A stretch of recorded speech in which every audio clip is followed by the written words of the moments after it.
кетті, я. Көп адамларда бұл зат күзетіледі. Себебі кондерден тауады, қол көтерілмей қалады. Яғни бұл қол көтерілмей қалады, осы аппараттың жәрдемінде біз істесек болады. Яғни бұл аппаратымыз қандай? Күміс қолғап. Қайта айтып жатырмыз, биоэнергетик массаж, яғни күміс қолғап. Бұл көп дәрежедегі өзі 8 болып тоқпен істейді. Яғни ауыз босығынан басылып геморройға дауалап береді деп қайта айтып жатырмыз.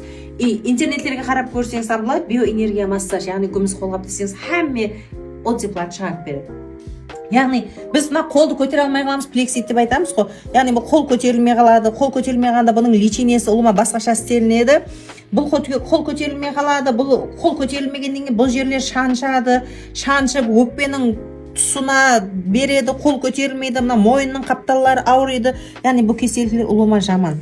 Керек болса аяқ киімінен байлалмай қалады. Мысалы деп әйелдерде орамалынан байлалмай қалады, көтере алмай, қасық ұстап ауқатам жей алмай қалады да.